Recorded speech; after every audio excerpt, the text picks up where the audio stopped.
Hello students and welcome back. This is Dr. Geetanjali Pareek, and today, as I have promised you earlier, we would be dealing with the second chapter, that is your Olympic value education. So in this we would be covering certain, that is your Olympics, Paralympics and Special Olympics. We would be also be covering Olympic symbols, ideals, objectives and value of Olympism, International Olympic Committee and Indian Olympic Association. So, if you have to talk about the Asian Olympic Games were organized in honor of Zeus, that is your Greek god and goddesses, the ruler of Greek gods and goddesses, and as a part of a religious festival. So, it was not something like a sports event or something, but it was kind of a celebration of the festival. And during that time, that entire month during which it was being placed, it was considered as sacred, and no arms and ammunition used to be done, no wars were done, and it just happened that once someone was trying to enroll people for the defense purposes, but no one was ready to register because it was considered a sacred month, and during these times no one was allowed to carry arms and ammunition, or instead it was used to be a very safe place at that time. So that is it. And the first Olympics, it was held in during 776 BC, and it just was comprised of the single race, and that was the foot race. And later on, chariot race or combat sports or wrestling, etc., they were added to it. And it was used to be the open air track, and it was called as hippodrome. And the participants were all males. Citizens and from the different states, and that from within the Greece, and but women's were not allowed. Women's were not allowed to the extent that they were not allowed even to witness the games.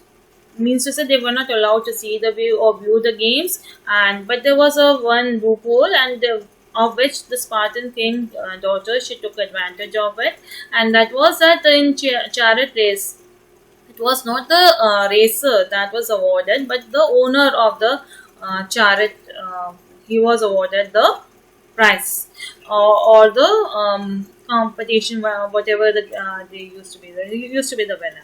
So she took advantage of it, and under her father's name, she took part in the chariot race and was victorious twice. So this is how the women's came into being. Otherwise, there was no place for women's during the Olympics.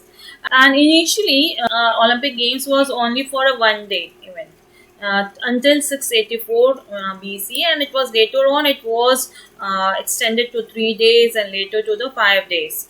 And if you just remember that the first Olympic began in 776 BC. So during the an opening ceremony was organized, and during that time the competitors and coaches, their fathers, brothers and judges, they used to attend in the council of house and in front of the statue of Zeus, after which it was there.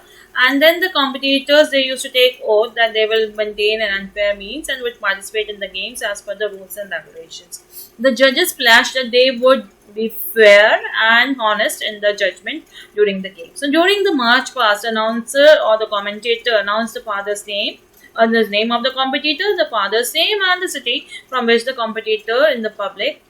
And they used to ask if anyone had any problem or any objection to it in this regard. And there used to be only one winner in throughout the Olympic Games, and that was called as Olympionic. And after that, the means to say herald used to announce the name of the winner, and then he was awarded an olive leaves plucked from the temple of the Zeus, and it was considered the highest honor. And a red ribbon was tied to his neck and wrist, and prize ceremony used to take on later on the last day and of the games, and which was raised by the temple of Zeus. And in the loud voice, the herald used to announce the winner, and then on returning, and would put the branch of olive leaves on his head. Now returning home, the athlete was welcomed as a hero and was given numerous advantages for the rest of his life. Now he could make his statue, and he used to become so famous, and the athlete had the right to have his own statue erected, among other things. And the Olympiad was mostly named after the winner of 200-yard race, and his name was engraved on the stone and by the sculptures. The poems were written in his honor.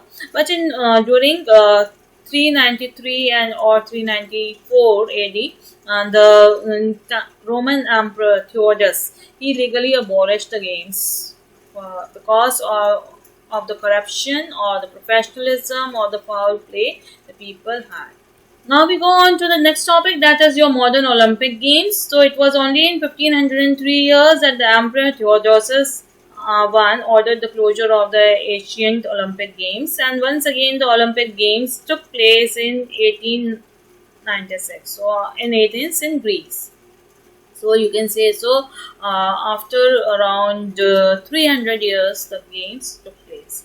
The idea behind starting the Olympic Games came from a French nobleman, Baron Pierre de Coubertin.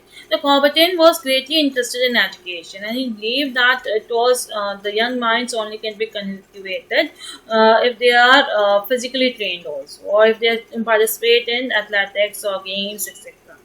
So it occurred to him. So when he was just traveling through the ancient Olympia, he had an idea that if we restarted the Olympic Games, because he felt that it will not only bring back the physical, mental, but also the spiritual excellence displayed in the Asian Games, but it will also bring about courage, endurance, and a sense of fair play among all the individuals who participated in.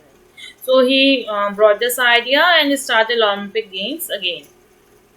In 1892, few people were ready to accept the idea, but in 1894, Coubertin, he founded his own International Olympic Committee and began planning his first modern Olympics. As a result of his efforts, first Olympic Games, or you can say the first modern Olympic Games, were held in 1896 in Athens, Greece. And in this, there were 14 nations, and that was the largest delegation who came from the Greece, Germany, France, and Britain. And Coubertin remained president for International Committee until 1925, and he in this office he directed the course of the game, where to take place, and he wrote the Olympic Charter, protocol, athletic codes, and he also planned the various ceremonies for this. He also said that Olympic Games are a competition between the sport persons and not between countries. Means to say, two different countries, they are not fighting, it is the two individuals or the two sportsmen, they are fighting for a winner for the sports. Although the Olympic Games are patterned after the Asian Games, but there is an important difference. Now, Asian Greece, or you can say so, the modern Asians have not stopped war. In Asian Greece, if you have seen that, they used to stop wars if the games were wrong. But in the modern Olympics, they have not stopped wars for peaceful athletic competition. So in Greece, if there's wars were stopped for the games, but during the modern times, the games were stopped for the war. Now, because of this, World War One, the games were not held in 1916, nor they were held in 1940 and 44 because of the World War Two. Even during our Corona times, we did not have the Olympic Games in 2020, which were to be held at Japan. So you can say so we just postponed it, but we did not. So that's a major difference. And similarly, in the earlier weeks, only the males were participated in the games, but in the modern times, it is the men and women, they are equally encouraged and honored. So all participants are to wear the sports kits during the competition. So then the first Olympic Games held at Athens in 1896. There were only 241 athletes from 14 different countries. And because of the world wars, 3 times the games were cancelled. That was in 1916, 1940, and then later on in 1944. The Winter Olympics, they were held in 1924, first time in 1924 in Chamonix, France, and in connection with the Paris Games were held 3 months later to feature snow and ice sports. Although the figure skating, that is 1908 and 20, were there, but they were as a part of the Summer Olympics. But later on, they made a longer list to have the winter activities, etc. also. And at 1921, it was decided to hold the winter version of the Olympics. So Earlier in 1924, when the Olympics in Chamonix were the first Olympic Games came into being. Although at the first time it was intended the same country should hold the Winter Games and the Summer Olympics, but later on it was considered that it would be better to have some other country had the winter sport and the summer sports. And similarly, it was held in the same year with a few months difference. But later on, it was just like that. If you have a summer sport, then after 2 years you have a winter sport. Then after 2 years you have again the summer. So the 4 years difference was there, but after every 2 years gap was there. Now we go on to Paralympics. Now Paralympics is a mega sports event involving athletes with a range of disabilities organized by International Paralympic Committee. Now, for example, it might include persons with muscle disability, or one could be quadriplegic or paraplegic. Muscle dystrophy might be there, polio affective syndrome might be there, spina bifida, spinal cord disability might be there, or impaired passive movement of the limb deficiency must have lost some amputation or because of something disease, the limb is not there. There's a difference between the left of the legs, might be stretcher, hypotonia means to say the muscles they are means to say more stiff. Ataxia may be there. Atatosia is a vision impairment. Intellectual impairment means to say lesser intelligent. Means to say not a slow learner might be there. Not mentally retarded as such whole, but who is able to do certain. So these disabilities were further divided into classification, which varied from sports to source. So the word Paralympics means, as para is derived from a Greek word which means besides, alongside the Olympics. So when you combine these two words, they means parallel to the Olympics. So they are winter and summer Paralympics games. Now since 1988 Summer Games in Seoul. And South Korea was held almost immediately following the respective Olympic Games. That is, all Paralympics are governed by International Paralympic Committee. So the main vision behind this Paralympic is to enable para-athletics to achieve sporting excellence, inspire and excite the world. As such, the sports events for athletes with this impairment have existed for more than 100 years. And the first sport club for deaf was already in existence in 1888 in Berlin. However, the competitive games for the people with special needs were widely introduced only after World War II. And the purpose was to assist the large number of war veterans or the soldiers who were injured during the wartime. In 1948, on the occasion of the opening ceremony of the London Olympic Games, it was Guttmann. He conducted the wheelchair competitions, first time in history, and he named it Stoke Medieval Games. Now, in which he involved 16 injured service persons in the archery event. So, it was a great boost for these people, and the Summer Paralympic Games were conducted from 18 to 25 September 1960. In Rome, and after the competition in 1960 Rome Olympics were using the same venue. Now we go on to the Special Olympics. Special Olympics is the world's largest sports organization for children and adults with intellectual and physical disability. They're providing year-round training and competition to 5 million athletes and unified sports patterns in 172 countries. And the concept of Special Olympic was a brainchild of Eunice Kennedy Shriver, who in 1962 she initiated a one-day camp called Camp Shriver for children with intellectual disability at her home in Potomac, Maryland. The camp sought to address the concern that children with special needs had very little opportunity to participate or organized athletic events. And with Camp Shriver as an example, Kennedy Shriver and of the Joseph P. Kennedy Jr. Foundation and the member of President John F. Kennedy in panel on mental retardation promoted the concept, and on this background if you see the Special Olympic logo, it's based on the sculpture Joy and Happiness to All the Children of the World, and it was made by Zorav Tsabeki and was adopted in 1979. So it reflects joy, happiness, confidence among children and adults with special needs and who are learning coordination on the mastering skills, participating in competition and preparing themselves for richer, more productive lives. Now, as far as the Olympic creed is concerned, the creed or the guiding principle of the Olympic Games is written by Baron de Coubertin. And the most important thing in Olympic Games is not to win, but to take part. Just as the most important thing in life is not to trump, but the struggle. The essential thing is not to be conquered, but to have fought well. So it's very well said and very brilliantly, and I mean to say, you can understand what brilliant mind Baron de Coubertin was. Means to say, participation with 100%, that is more important than the winning. Now we go on to the symbol. Now, as you must have seen, it's on a white background, and there are 5 different circles, and the first one is blue, then we have is yellow, then black, then green, and we have the red. And these are 5 circles. They identify 5 different continents. That is, your first is North and South Africa. Yellow stands for Africa, then we have is Asia, then green for Australia, and then red for Europe.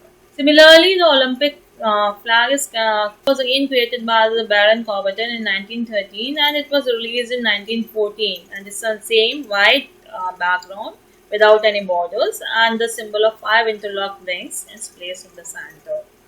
And it was first time hosted in 1920 in Amsterdam, Belgium. As far as the Olympic motto is concerned, the Olympic Games is Citus Olitus Boreatus, which means in Latin faster, higher, and stronger. And it came into being. Coubertin borrowed it from his friend Henry Dioden, a Domitian priest, and who was also an athletic enthusiast. And the Olympic motto was first announced in 1924. As far as the Olympic emblem is concerned, which is a design integrating the Olympic rings with one or more distinctive elements, and they are created and proposed by the organizing committee of the Olympic Games or the National Olympic Committee of the host country, and it is the responsibility of the International Olympic Committee to approve the Olympic emblems of the Olympic Games. And these are mostly used as a promotional material by the sponsors on the Olympics. The uniform you must have seen. So that is, so the whatever design, so that it should have that Olympic logo, etc. But whatever design they put this year, then that had to be that is being designed by the National Olympic Committee and the organizing committee, but it is approved by international. As far as your anthem is concerned, Olympic anthem, so it is also very beautiful, and it's musical work by Shiporo Samara. It was played when the Olympic flag is raised in the opening of the Olympic Games. You can just go, and because you won't like to hear me singing that. Then we go on to the Olympic flame or the Olympic torch.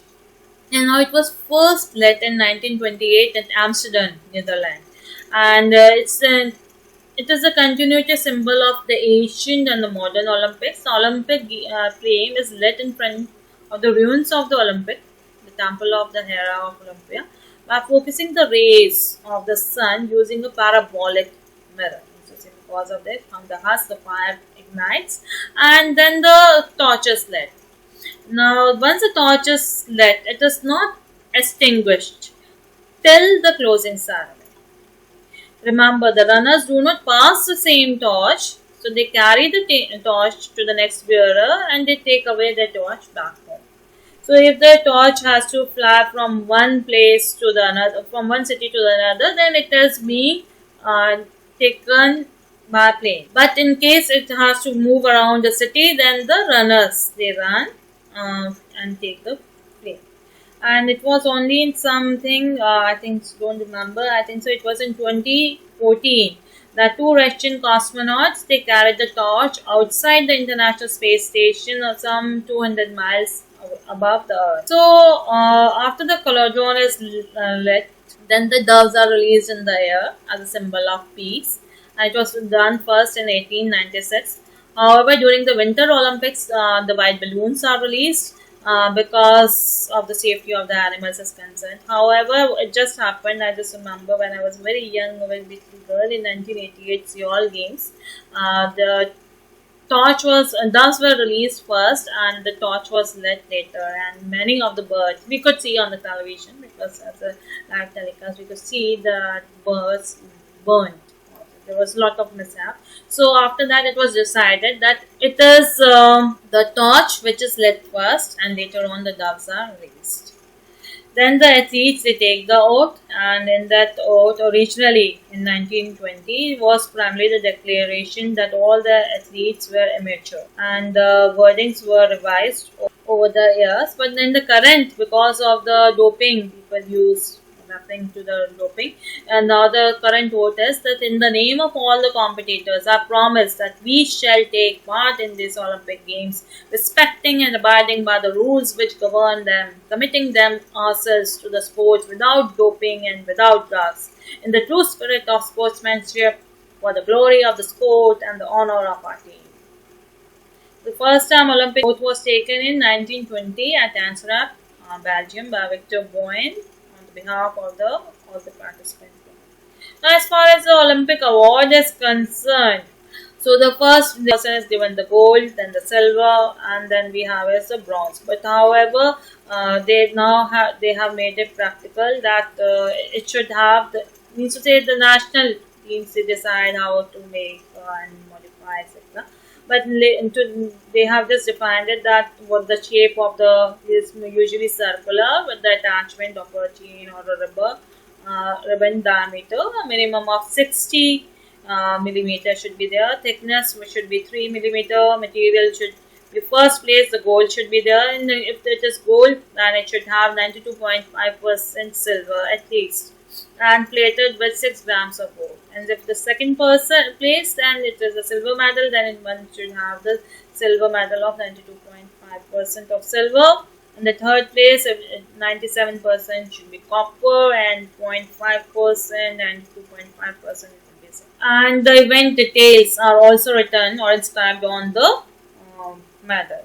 So that brings us to the Olympism. The Olympism is a philosophy of life, exalting and combined in a balanced whole the qualities of body, will, and mind.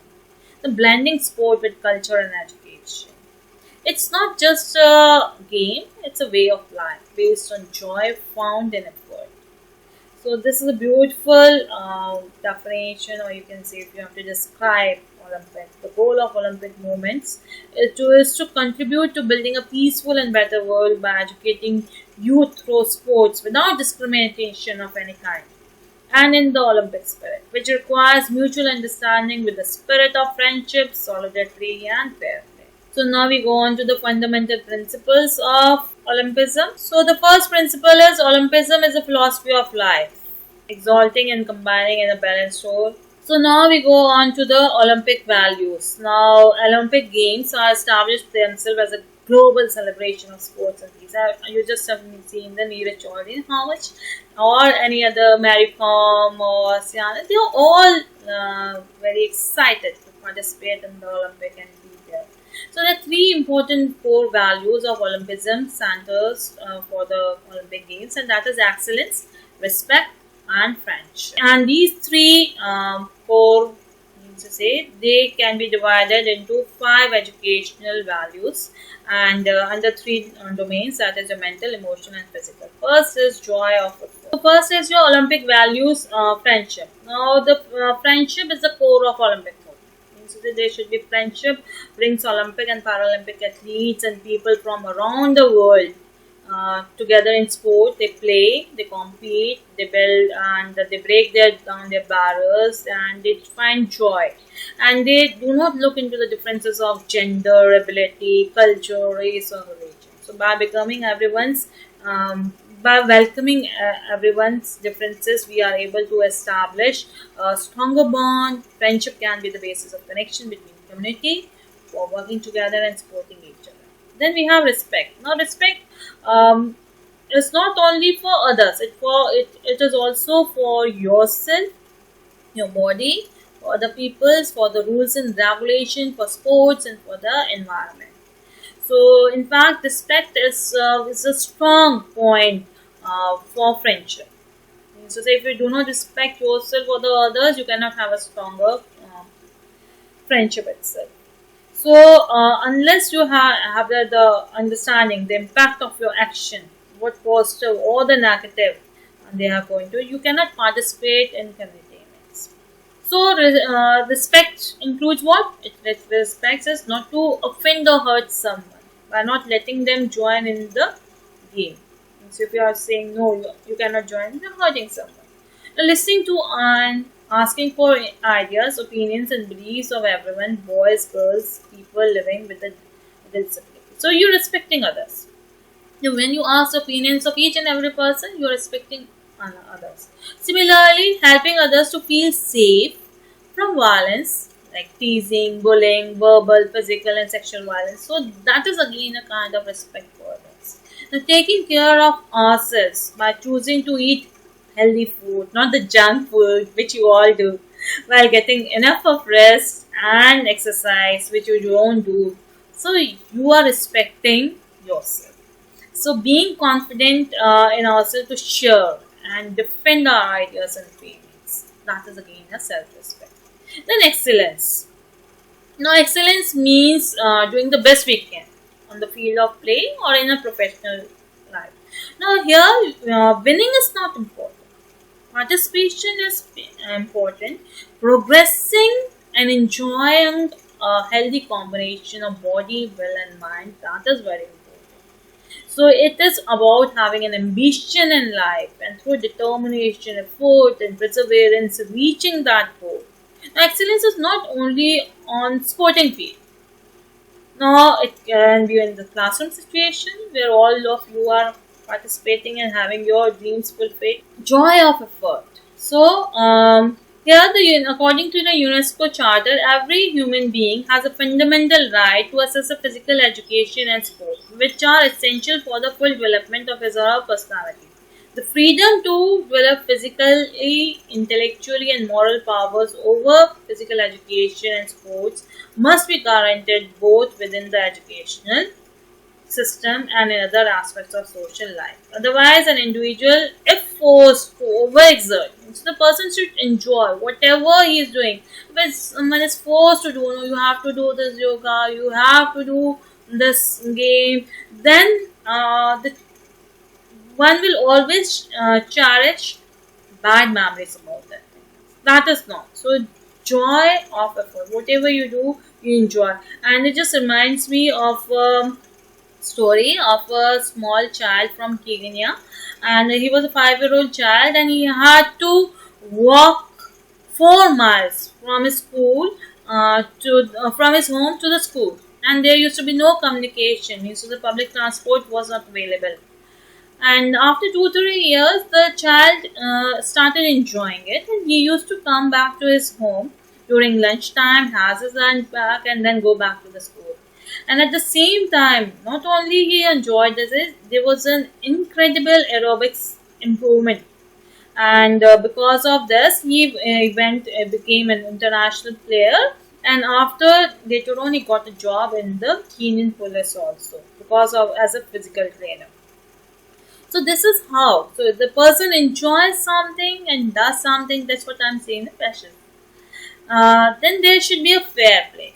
Whatever you do, there should be free from all the fouls. It should be fair and genuine. So learning fair play behavior in sport can lead to development and reinforcement of similar behavior in one's everyday life. Now what the coaches and the referees or the officials, they just want to see you do a fair play. If you are not doing it, they will penalize you or punish you for that. So there are many ways which can say you are the concept of fair play. Say like we're shaking hands with the opponent at the end of the game, appreciating the opponent for the extraordinary performance, etc. And there's one example in your book regarding the Olympic fair play history, and it goes to Austria in Winter Games in 1964. And one person was one of the bobsleigher, Monty. He had already won a bronze medal with 4-man bobsleigh, and he wanted to win an Olympic gold medal in the 2-man bobsleigh also. But the competition, winter sleighing competition. And when he just found that there was another rival team, Robin Dixon and Tony Nash from Great Britain, and they had lost a bowl. They are lacking the bowl. He took out his own bowl from his sleigh and gave to that team. And without any thought that they would win or something like that. So he lent his bowl, and those Nash and Dixon, they raced and they came first and they won the gold medal. And Monty, he came to the third place, but apart from being third place, he was also given special fair play trophy for his act of generosity. So it is not you do something good and you deserve something bad. No, it is that. And after 4 years, he came again, and Monty was awarded a gold medal. He won gold medal. Now, respect for others. When you talk about us living in a multicultural world, we need to develop respect and diversity and promote peace. We should appreciate the worth of all the peoples, all the culture, irrespective of their age, sex, race, gender, ability, whatever it is. And that is all you can learn from this Olympics. There's one more example during the Nazis' time when they actually wanted just that the winner should be a white Aryan person, and it was J.C. Owens, a black man from USA, who won 4 gold medals. Long jump, he recorded whole and advised his competitors, irrespective of the fact that he is a black and I am advising him. So that is something incredible. Pursuit for excellence. You try to be in this competitive and demanding world, and individual focus is to become the best. You have to be the best. Focusing on excellence can help young people to make positive, healthy choices and strive to become the best in whatever they do. Now, sports provide this opportunity. Healthy, clean, and safe community makes the welfare of young people into a number one priority. Balance between body, will, and mind. President Geetanjali understood that the international rival of the Olympic Games would stimulate interest in sports and physical activities among young people, and this remains as relevant today as it is 100 years old. So, the focus of the modern Olympic extends beyond sport, embracing cultures is there, artistic work is there, environmental awareness, and education. And the best thing about Coubertin was that he just said that it is one cannot work in watertight compartments. Means it's only the physical development and you won't have the mental development, or you can have the mental development and the physical. No, they are coordinated. There is always a movement. If you train a person physically, the mental development will come naturally. Similarly, if you are not mentally, means to say mentally, you have to work physically also for the better adjust. So I think so. I missed one point, and that was balance between body, will, and mind. So it just reminded me of one of your example, and it was in Montreal, 1976. There was a Japanese gymnast, and he was just performing as routine in the rings, and he twisted, he turned, and he did balance.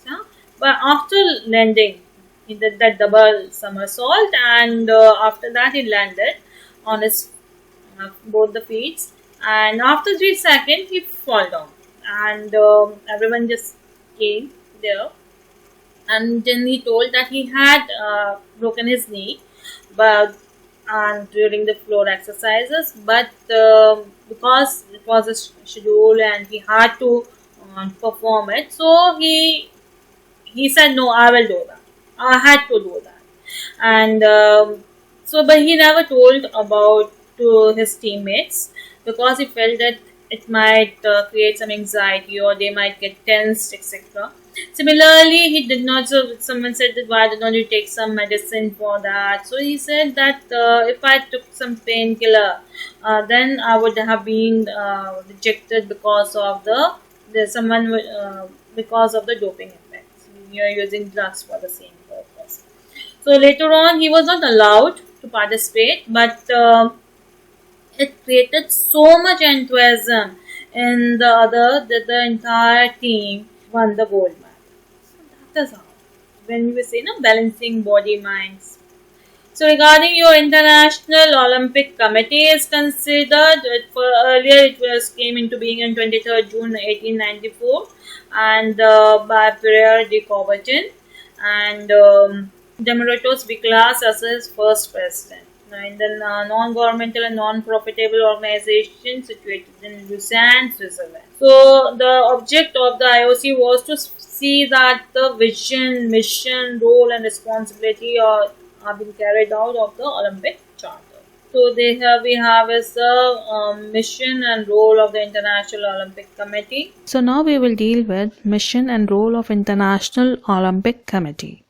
Now, as per the Olympic Charter, the mission of the IOC is to promote Olympism throughout the world and to lead the Olympic movements. So the IOC role, you can say so, is to encounter and support the promotion of ethics and good governance in support as well as education of youth through sport and to dedicate its efforts to ensuring that in sports the spirit of fair play prevails and violence is banned. So you can very well understand what does it mean. It means that to fair play is given more importance and the violence is being banned. Now, second is to encourage and support the organization, development and coordination of sport and sports competition. That is to promote more of sports. Third is to ensure the regular celebration of the Olympic Games. Means to say if they are being held every 4 years, either it is summer or the winter Olympics, they are held accordingly. Now, fourth is to cooperate with the competent public or private organization and authorities in the endeavor to place sport at the service of humanity and thereby to promote peace. Now, it should be for the peaceful purposes, not for something to show your superiority or to calm the other person down. Now, to take actions to strengthen the unity of the Olympic movement, to protect its independence, to maintain and promote its political neutrality, and to preserve the autonomy of sports. Next, to act against any form of discrimination affecting the Olympic movements. Means to say the racialism or between the sex. So that is being to whenever there is something like that, they act there and to try to stop that discrimination. Seventh is to encourage and support elected representatives, so athletes within the Olympic movement, with the IOC Athletes Commission acting as the supreme representatives on all Olympic Games and related matters. So they are the supreme authorities, whichever there is. Then eighth is to encourage and support the promotion of women in sports at all levels and in all structures with the view to implementing the principle of equality of men and women. So the women are also given the par. They are being evaluated, or rather you can say they are more encouraged. Ninth is to protect clean athletes and integrity of sports by leading the fight against doping and by taking action against all forms of manipulation of competitions and related corruptions. So definitely whatever that is, the athletes should be clean. Clean means to say they should not be using any kind of steroids or drugs or anything just to increase their performance at that time. So it should be a natural thing. To encourage and support measures relating to medical care and health of athletes. So whatever measures should be taken so that their health and is promoted. To oppose any political or commercial abuse of sport and athletes. Now, certain organizations, there are some trying to control or abuse certain sports, and they can as a controlling factor. 12th is to encourage and support the efforts of sport organizations and public authorities to provide for the social and professional future of athletes. 13, to encourage and support the development of sports for all. 14 is to encourage and support a responsible concern for environmental issues, to promote sustainable development in sports, and to require that the Olympic Games are held accordingly. Means to say whatever it should not be like that. Winter sports are held in summers. you cannot have them. So all the summer sports in the winters. So according to the weather condition or environmental issues, whatever it is, they are organized accordingly to promote a positive legacy from the Olympic Games and to host cities and host countries. 16th is to encourage and support initiatives blending sport with culture and education. So education, the sports should encourage the culture as well as the education.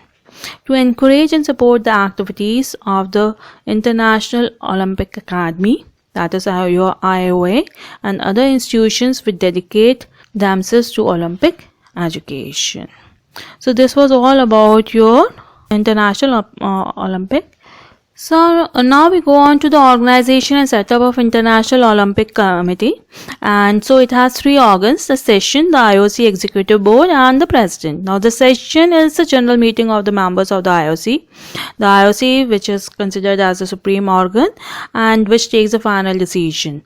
So ordinary session is held once a year, and the extraordinary sessions, now for that they have to write up and take a written permission from the President and 1/3 of the members. So every member has a right to vote. So the main decision is like choosing, and mostly the questions arises are like choosing for city for the Olympic Games, sports programs, or electing new member, etc. So these are the final decisions. Now we go on to the powers of the session are to adopt or amend the Olympic Charter, what all needs to be amended or adopted, to elect the members of the IOC, the honorary president, the honorary members, and honorary members. President and all other members of the IOC Executive Board, to elect the host city of the Olympic Games, and that has been decided by what we call it as IOC session, during the IOC session. So to elect the city in which the ordinary session is held, the president having the authority to determine the city in which the extraordinary session is held. So you see, it's not only that where the Olympics are going to be organized, but also where they are going to have a particular session, the ordinary session as well as the extraordinary session, though the right is that of president.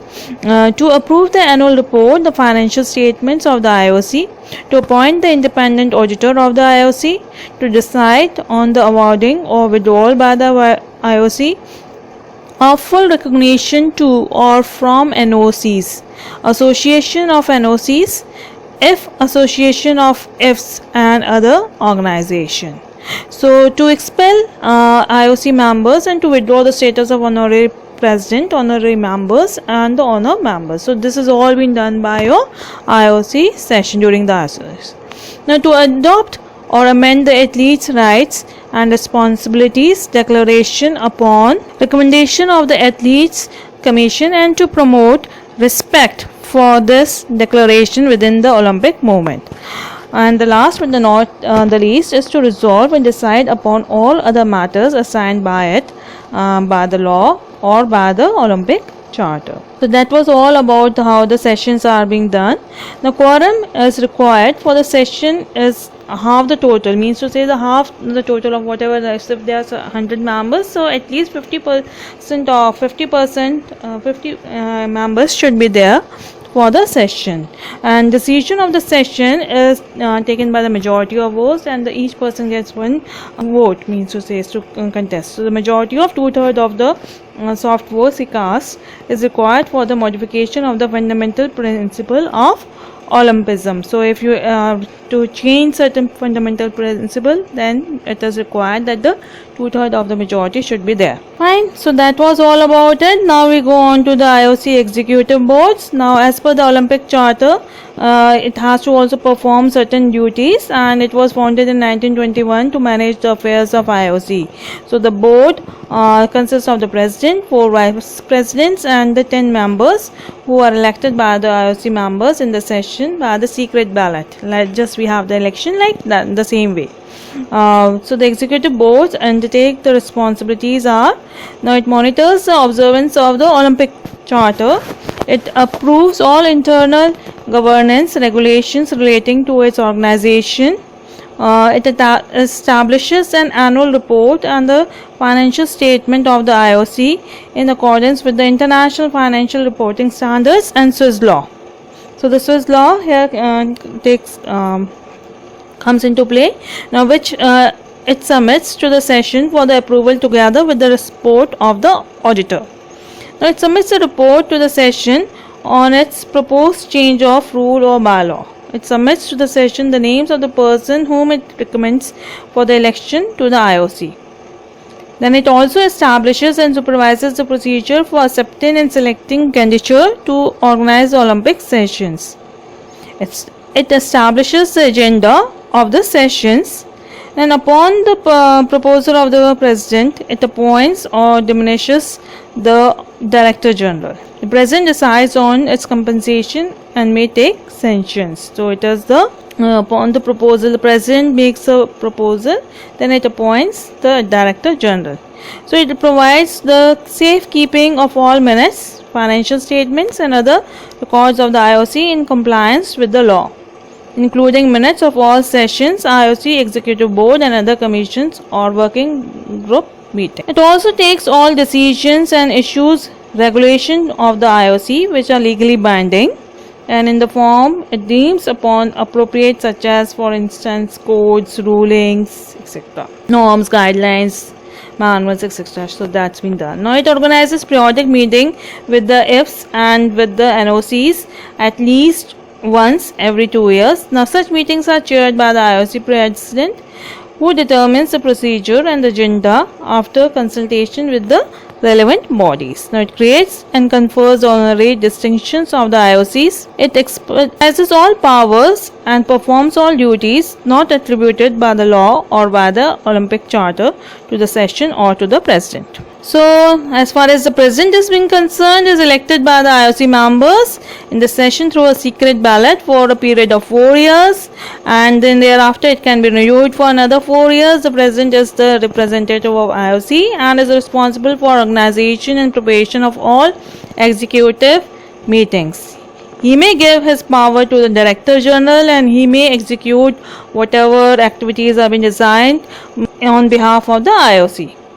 President is, if the president is unable to fulfill his work, the senior vice president can replace him. Then we go on to the IOC, that is your Indian Olympic Association. It's an association, is a non-profit organization under the Societies of Registration Act of 1816, and it was founded by Dorabji Tata as the president and Dr. A.G. Nohran as Secretary General in 1927. Similarly, like the IOC, it has also is the governing body of the Olympic movement and the Commonwealth Games in India.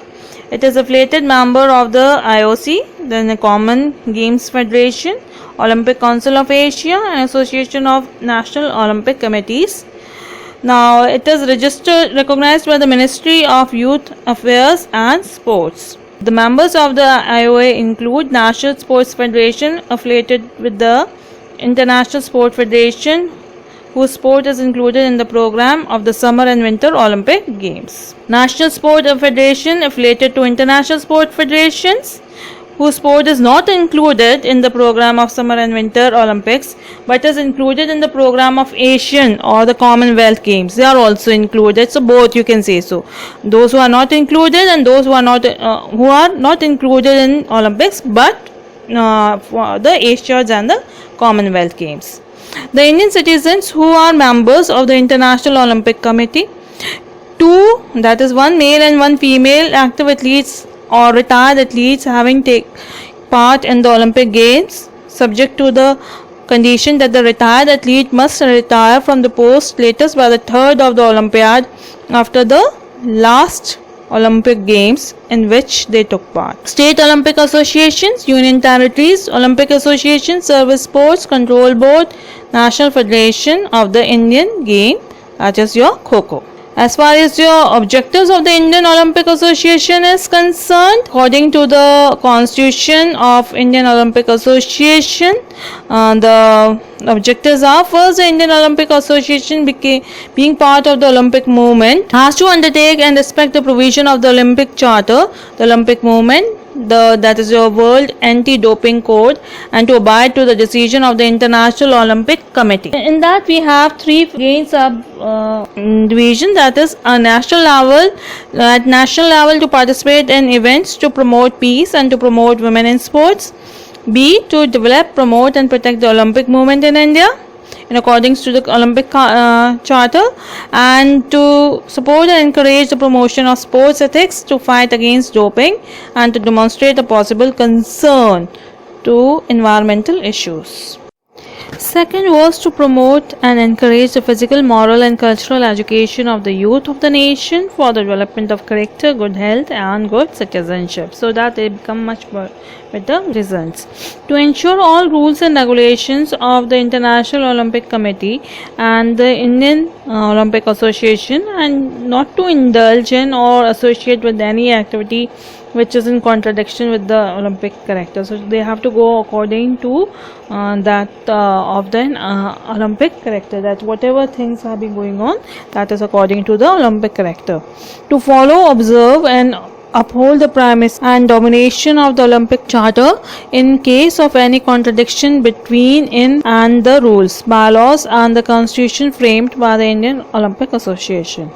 To enforce and defend the exclusive right of the IOC and the association to the use of Olympic properties pursuant to the Olympic Charter.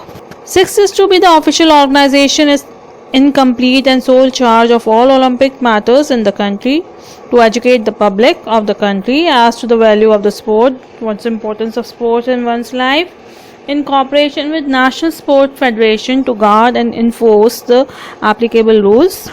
Ninth is to maintain the highest idea of sport and to promote interest and the reign, particularly in connection with the Olympic Games and other games under the patronage of the IOC as well as the IOA. To have the full and complete jurisdiction over all matters pertaining to the participation of India in the Olympic Games and other games under the patronage of IOC as well as that of IOA. 11th is to assist in cooperation with National Sport Federation the selection, training and coaching of the teams that will represent India in the Olympic or the Asia's Commonwealth, South Asian Games, whatever games they are, and IOA will supervise and control the participation of the team in the said competition and the tournament. 12th, to undertake the assistance of National Sports Federation, the financing, management, transportation, maintenance and welfare of the teams from India taking part in the Olympic Games and other games under the patronage of IOA, C as well as IOA. To certify the eligibility of the competitors from India for such international competitions as requires such certification. 14. To stimulate the interest of the people of the country in the promotion of sports and games in the Olympic program as well as form the State Olympic Association and newly formed state and union territories. 15th is to act as a channel of communication between National Sport Federation and the Government of India for financial and other assistances. 16th is to admit the membership of State Olympic Association and National Sports Federation, which shall be required to submit their annual reports and audited statement of accounts to the IOA for information, failing which disciplinary action can be taken. To take disciplinary action against any affiliated unit forms its behavior or any other undesirable activity bringing discredit to the country and the sports. To all other things that may be necessary or expedient to promote the development of sports and games in the country and for the conduct of its business. 19th is to resist in the realm of sports all pressures of any kind, whether of political, racial, legal, religion or economic nature, so that one is free from all these bondage. 20th is to collaborate with schools and university establishments in India to propagate the fundamental principle of Olympism at the national level as well as at the and that is through their physical education. That's the main function. To take steps for the creation of National Olympic Academies, Olympic museums, and other cultural institutes related to the Olympic movement. 22nd is to collaborate and help national sports federations, state Olympic association, and other sports bodies in the training of the sports administrators for the effective dissemination of sports information in India. 23rd is to resist and oppose any form of discrimination on grounds of race, religion, and that's been done already, so I don't think so it's repeated. And to lay guidelines to enforce the World Anti-Doping Code and to fight against the use of substance and procedure prohibited by the International Olympic Committee. 25th is to have full and complete jurisdiction over all matters pertaining to the designation of the city which may apply to organize Olympic Games in India. So like the IOC, we also have this president and the senior vice president. Then we have the vice president. So we as far as there is one president and we have two senior vice presidents and 9 elected vice presidents. And so the function is like in case the president is not working, then the senior vice president acts, and in case they are not, then they may, according to the hierarchy. Then there is secretary general and looks after the day-to-day administration, like calling meetings, maintaining the properties, etc. Then there is the treasurer who is responsible for the management of association accounts, receiving money from fundings, etc., paying bills, etc. Then there is joint secretaries. So there are 6 joint secretaries who perform duties which are assigned by the president and the general secretary. Then there are executive council members. They have the voting right and they are part of the meeting of association. Then there are the IOC member in India. It must be the ex officio member of the executive council having the voting rights. Then we go on to the disaffiliation or derecognition or submission or suspension. So IOA has the right to disaffiliate, derecognize or suspend any of the national sport federations, state Olympic association on the basis of the following grounds: if members are not following the directions issued by the Indian Olympic Association, not conducting elections after completion of tenure, or not submitting their audited account statements of the year, annual reports within the specified time period, or disaffiliation or derecognition might be by the International Federation of the Sport. So now regarding the unsportsmanlike behavior and act of violence. So any kind of unsportsmanlike behavior like abusing, making an undesirable gesture, provoking, etc. of the opponent, spectators, officials, coaches, sports persons during an international competition may lead to the following punishment. You could be disqualified for the duration of the activity or of that event or sport, or you could be disqualified for the entire duration of the competition, or you could be prohibited from the participation in competition for a fixed period of time. So that completes our chapter that was on Olympics. And for the third chapter, just tell me, and if you have any queries, you can just add in the comment box. And thank you very much for being there. Thank you very much.